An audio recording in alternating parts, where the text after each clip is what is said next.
सब अपने अपनी भावनाएं व्यक्त करना चाहते हैं दादा के प्रति। इस ग्रेट आर्टिस्ट के लिए, एक महान अजीमुशान फनकार के लिए फोन लाइन पर हैं अरुणिता मुखर्जी। अरुणिता जी, अगर मन्ना दा को श्रद्धांजलि के रूप में कुछ कहना चाहें, आप उनकी फैन रही हैं। मेरा ये सौभाग्य था कि मैं उनको थोड़ा बहुत लगभग 15 साल पहले किसी प्रोग्राम के दौरान उनसे मेरी जान पहचान हुई थी जी। तो मैं उनको अंकल बुलाती थी बहुत प्यार से। और मैंने जैसे उनको देखा, he was a very lovely human being, and I've always seen him as more than an artist, I've seen him as a loving husband. जी. So he was very close to his wife, that is Sulochana aunty. जी. And somehow today I feel that he has lived a life of say 94 years. और उन्होंने एक complete circle किया, एक life का एक complete किया उन्होंने life. And after the demise of aunty, I rather felt, I told my friends that maybe he will not live anymore. जी, जी. Because he was so attached to his wife. जी. And today somehow, I mean, somewhere I'm a little happy about him that maybe he'll be a happy man to be united with his wife. जी, aunty को बहुत प्यार करते थे, Sulochana aunty को बहुत प्यार करते थे। बहुत बहुत बहुत। And he was very fond of food, and I have always seen him as a man जो मतलब उनके घर में वो जू में जब रहते थे, वो बंगला जो था, बंगला जो उनका था ना, मतलब कुछ 15 साल पहले तक वो थे, 12-15 साल पहले तक। तो वो ऐसे एक इंसान थे, मतलब वो जैसा कोई कुत्ता भी अगर बहुत बदतमीजी करे तो उसको भी थप्पड़ मार दे, कोई चोर घुसा है तो उसको घुसा मार दे। So I've never seen him as an old man. That's the most important thing. तो कभी मुझे वो बूढ़े नहीं दिखे। Even when he used to climb up and down the stairs, he was very agile and very fit. I've always seen him as a जैसे वो wrestler थे ना, वो कुश्ती करना बहुत पसंद था उनको। So he was always like that. मतलब मैंने लास्ट जो उनको देखा था, he was a very healthy man. And one thing I said, maybe जो कुछ भी सुना, I don't know how far it is true with his relatives and people who took care of him in his last days.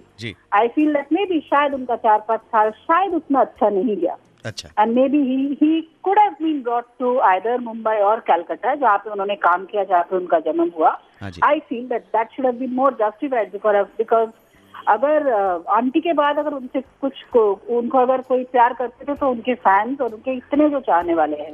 उनकी जो दोनों बेटियां थी, उनके बीच में कुछ प्रॉपर्टी को लेकर डिस्प्यूट हो गया था, कुछ पता है? ये मैंने सुना था। देखिए, मैं कभी उन लोगों से तो कभी मिली नहीं हूँ। एक यूएस में है, she is not well, that's what I always heard. जी। And the other sister, she stayed in Bangalore, जहाँ पे अंकल रहते थे। जी। So I have heard about them, but I personally really don't know them. तो वो होगा, कोई डिस्प्यूट होगा, जो भी होगा, मतलब भगवान करे वो अगर ट्रू ना हो, that they should love the father unconditionally. मतलब ऐसा नहीं कि प्रॉपर्टी लेकर कुछ प्रॉब्लम हो। अरुणिता जी, आपको दादा और आंटी दोनों बहुत प्यार करते थे, ये हमें पता है। आज दादा नहीं रहे हैं, आंटी भी नहीं रही हैं जी। कौन सी घटनाएं, अगर और कुछ बताना चाहें? बहुत कुछ आपने शेयर किया और आपने बहुत अच्छी बात कही। हाँ जी, घटनाएं तो बहुत है। मैं उनके घर पे जाती थी। I have seen him doing his रियाज also, प्रैक्टिस करते थे जब, तब भी मैंने देखा। बहुत सारी चीजें बताते थे। अभी एसोसिएशन तो ऐसे ही हो जाते हैं। I have been to his place in Bangalore also ji.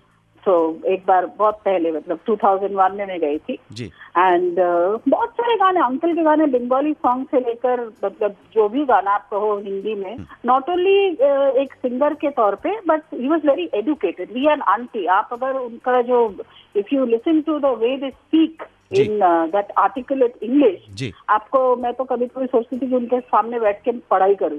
They were so good in English, both of them, auntie and uncle. And he loved her. He loved her. I mean, मुझे ताज्जुब हो रहा है, वो इतना दिन भी वो कैसे जी लिए। आंटी के जाने के बाद इतने दिन कैसे जी लिए? Yeah, I really feel because he was so attached. कुछ भी होता था वो, मतलब सुलोचना आंटी से, मतलब हर चीज, एक खाना हो चाहे जो भी हो, कहीं जाना हो, कुछ पेन चाहिए, डायरी चाहिए, जो भी है, it was all around Sulochana aunty. Thank you very much। आपने इतनी यादें शेयर की, जो आपने एक नया एंगल बताया आंटी के बारे में, वो तो हमारे दर्शक। Today I don't know. I'm not feeling sad for him. To be very honest, I feel that maybe he must be a happy man somewhere. Arunita Mukherjee ji, आपने जो दादा को श्रद्धांजलि दी अपनी यादों के सारे, उसके लिए मैं इस प्रोग्राम की तरफ से, बिग एफएम की तरफ से बहुत आभारी हूँ। Thank you so much. 92.7 big FM पर सुनते रहिए सुहाना सफर विद अनु कपूर।